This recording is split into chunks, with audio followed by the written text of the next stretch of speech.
Hello tout le monde, aujourd'hui on se retrouve pour le vlogmas numéro 12. Même emplacement, même tête, même vêtements parce que je dois filmer en fait des vidéos d'avance. Là j'ai plus trop de vidéos d'avance donc faut que je me dépêche d'en filmer plusieurs à la suite, donc c'est normal si j'ai la même tête qu'hier. Aujourd'hui on va parler d'un sujet qui touche je pense tout le monde, comment bien dormir. Je vais vous faire part des conseils que j'ai trouvés sur internet et je vais vous dire si je le fais ou pas et si ça marche sur moi ou pas, parce que c'est vrai qu'il y a des conseils, j'ai lu en fait un peu avant de faire cette vidéo, j'ai lu des trucs qu'on nous conseille pour bien dormir et je vais vous dire si moi je le fais ou pas et si ça marche ou pas, parce que c'est vrai que c'est des conseils généraux mais ça peut ne pas marcher sur tout le monde, donc moi je vais vous faire part de mon ressenti en fait par rapport à ces conseils là. Est-ce que ça marche et est-ce que moi je vous donne des conseils pour mieux dormir? Déjà je vais juste parler 2 minutes de mon cas. Moi j'ai jamais vraiment de problème de sommeil, le seul problème que j'ai c'est que je suis une grosse couche tard. Je m'endors très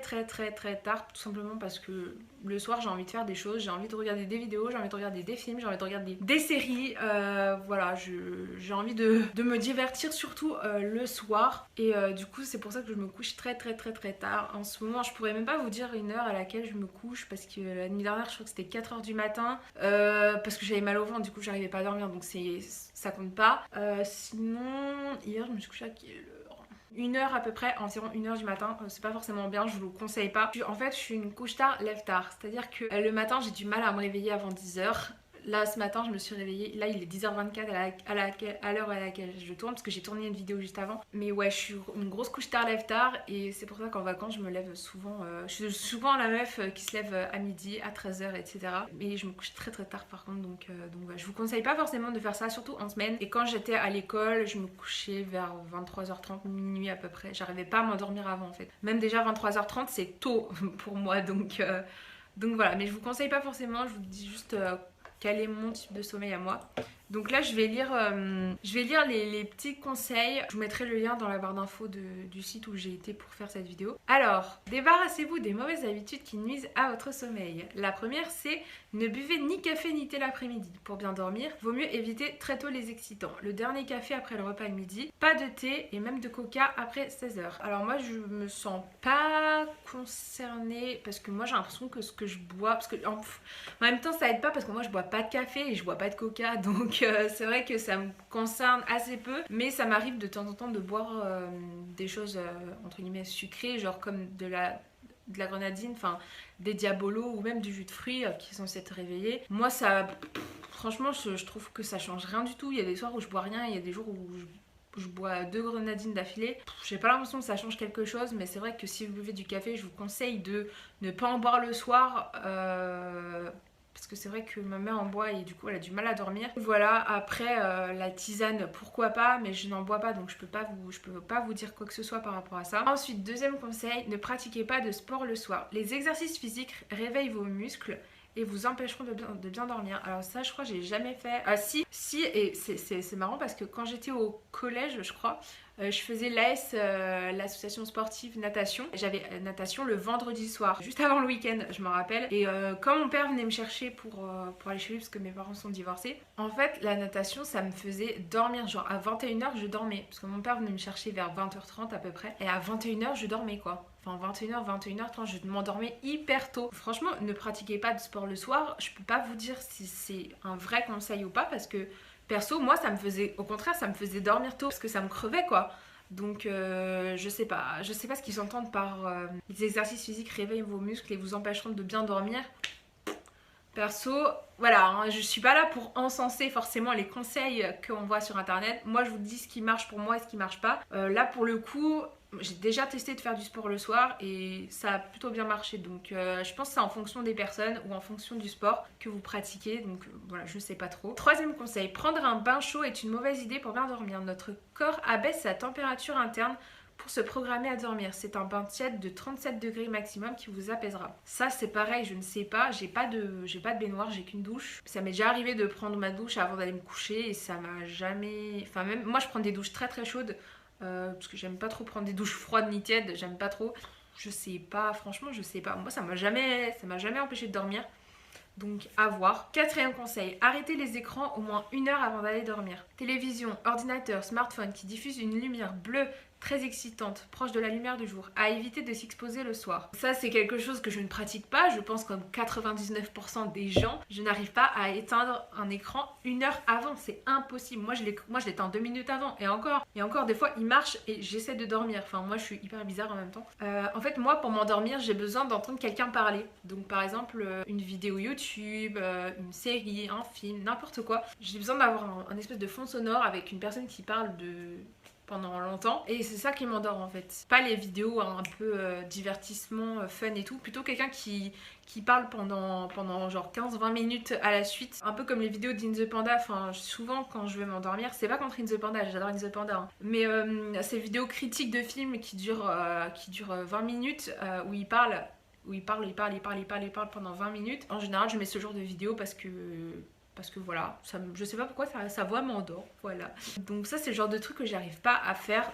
Perso moi c'est le contraire. Après moi j'ai un iPhone donc, et j'ai un MacBook.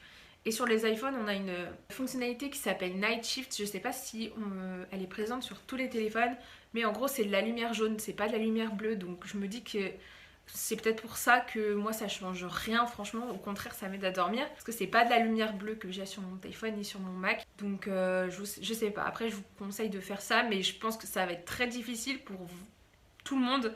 Pour 99% des gens ça va être quasiment impossible et on va pas se leurrer. Donc si vous en êtes capable, faites-le, sinon voilà, dites-moi dans les commentaires si ça change quelque chose pour vous d'arrêter les écrans 1 heure avant de dormir. Ensuite, 5e conseil, maintenez une température fraîche dans votre chambre. Toujours pour aider notre organisme à diminuer sa température interne et se préparer au sommeil, veillez à ne pas dépasser 18-19 degrés dans votre chambre, également suffisamment aérée. Ça dépend parce que moi il fait toujours très froid dans ma chambre. Il y a des fois où même s'il fait froid je vais arriver à bien dormir, et il y a une fois où j'avais mis le chauffage et j'avais hyper bien dormi en ayant bien chaud. Donc je sais pas, franchement je sais pas. Après c'est peut-être mieux, comme ils disent, d'avoir que 18-19 degrés dans la chambre et de se réchauffer avec sa couverture. Mais surtout que là on est en hiver, donc voilà. Mais je sais pas, franchement je vous dis hein, quand je sais pas, je sais pas, faites comme bon vous semble, sinon bah mettez le chauffage, écoute, si ça vous fait mieux dormir, hein, voilà.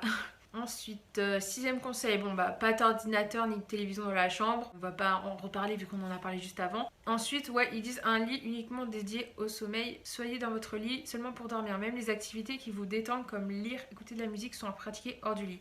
Alors ça je suis pas du tout d'accord, moi je fais tout en fait dans mon lit, je regarde des vidéos, je fais du montage, j'écoute de la musique, enfin moi je fais tout depuis mon lit. Je suis pas forcément d'accord, ça m'empêche pas forcément de dormir, donc à voir. 8e conseil, vive l'obscurité et le silence dans votre chambre. Débarrassez-vous des bruits parasites tels que les tic-tac des montres. Ah ça je supporte pas ça. Dites-moi dans les commentaires si vous supportez quand il y a une espèce de grosse horloge qui fait tic-tac, tic-tac. Ah, moi ça me stresse, je n'arrive pas à dormir, c'est horrible. Isolez votre chambre en un cocon protecteur. Là ça je suis d'accord parce que moi le bruit c'est vraiment quelque chose qui m'empêche de dormir, c'est vraiment quelque chose qui m'irrite au plus haut point, donc pour le coup je suis d'accord. Si vous pouvez isoler un peu votre chambre et enlever tout ce qui fait du bruit, c'est cool. Après si vous arrivez bien à dormir, voilà hein, chacun fait ce qu'il veut, mais voilà moi je suis pas trop pour ça. Ensuite, conseil numéro 9, ne comptabilisez pas votre sommeil. Accordez de l'importance à la qualité du sommeil plutôt qu'à sa quantité. Ne vous persuadez pas que le manque de sommeil va créer une fatigue irrémédiable. Ne forcez jamais votre sommeil en vous obligeant à aller dormir par rapport à votre emploi du temps du lendemain.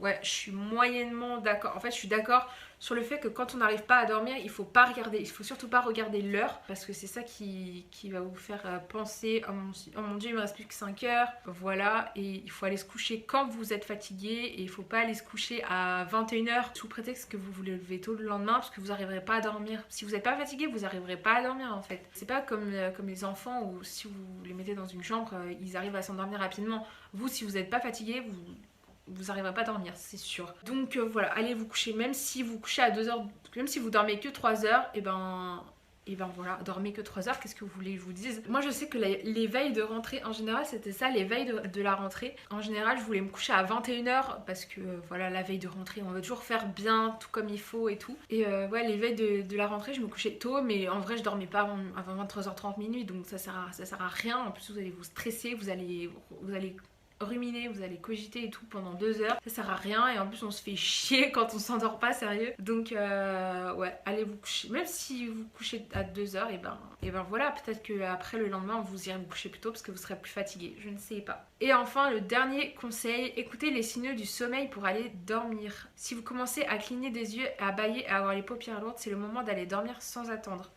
Ça je suis d'accord. C'est vrai que moi par exemple j'ai tendance à ignorer un peu les signes de fatigue quand je commence à bâiller. J'ignore en fait quand je me sens fatiguée. Il faut faire très attention avec ça parce que c'est des cycles en fait et quand vous laissez passer le train du sommeil, le prochain arrive dans très longtemps. Voyez ça comme un train. Si vous en laissez passer un, le deuxième il n'arrive pas dans 5 minutes, il arrive dans 1 heure, 1 heure et demie, 2 heures. Donc voilà, si vous laissez passer le train de 22 heures, peut-être que vous allez vous endormir après à 1 heure du matin. Donc faites attention à ça. Écoutez bien votre corps et si vous vous sentez fatigué, n'hésitez pas à aller vous coucher tout de suite. Tant pis, vous finirez ce que vous êtes en train de faire plus tard. Moi j'ai tendance à l'ignorer complètement parce que je m'en fous un peu. Mais c'est vrai que ça peut être bien pour bien dormir. Donc voilà tout le monde, j'en ai fini pour cette petite vidéo. J'espère que le sujet vous a plu, vous a intéressé. Si c'est le cas, n'hésitez pas à mettre plein de pouces dans les airs et à me dire d'autres sujets que je pourrais parler en vidéo. Et sur ce, je vous retrouve demain pour un prochain vlogmas. Bisous!